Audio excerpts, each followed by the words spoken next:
Ku ntandikwa ya ssabbiiti eno, ekitongole ekivunaanyizibwa ku nsonga z'abayingira n'abafuluma eggwanga wansi wa minisitule y'ensonga z'omunda kyakola ekikwekweto ku bagwiira abeesooga eggwanga lyattu mu bumenyi bw'amateeka.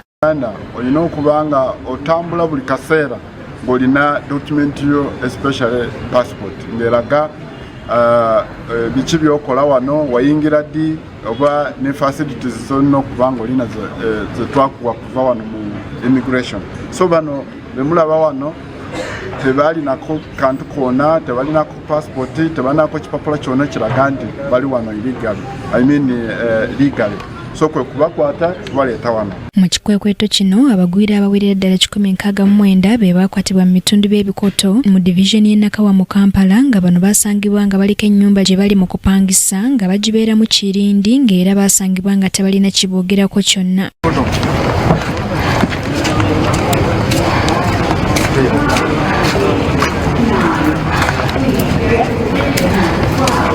Group was found in Bukoto and actually took us by surprise because we got information, intelligence-led information, that there was a group, and indeed we found them in one building, 169 immigrants.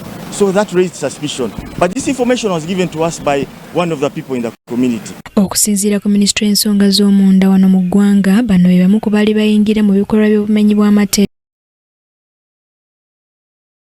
nga babasuubiza emirimu emitala w'amayanja era nga bano baliko n'ebintu bye baasangibwa nabyo bye babadde beeyambisa mu kikolwa kino okuli amasimu, kompyuta ssaako n'ebirala. Kati oluvannyuma lw'okubasunsulamu bano batandise okubatikka okubazzaayo ewaabwe era nga tukitegeddeko nti bano baakuddizibwayo mu mpalo.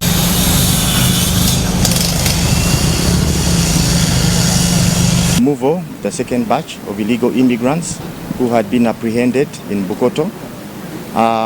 Under intelligence-led inspection, we were able to apprehend 169 illegal immigrants. These have been processed, they have been investigated, and have been found to have breached the immigration laws of Uganda. So as a result, we have taken them through the due process, and we are having them removed from the country. Robert Katonga yamyuka komisona minisitule y'ensonga z'omunda mu ggwanga atubuulidde nga bano bwe basoose okubaako omutema gw'ensimbi gwe babatanza. They have been fined, each one of them has been fined, and the money has been paid directly to URA. Now the process that is on is that they have all provided air tickets and are being removed to their home countries. The total number of people we had apprehended was 169. Of those, 28 were ladies and 141 were males. As of today, as I speak, yesterday we took the first batch, which was 23. This morning we have taken the second batch, which is 18. And later on today, we are going to take more. And also tomorrow. The challenge we have is that most of the flights are full, and that's why we cannot take them en masse at the same time. But they are all going to be removed from the country as scheduled. Ono era alabudde abagwiira abayingirira kuno ku viza y'obugenyi kyokka ate nga bakola obuli mulimu obutonotono obukolebwa bannansi nti baakukwatibwa era batikkibwe bunnambiro baddizibweyo mu mawanga gaabwe. The visitor's visa for. If we find you in a work environment, if we find you working, then you're misusing that visitor's visa.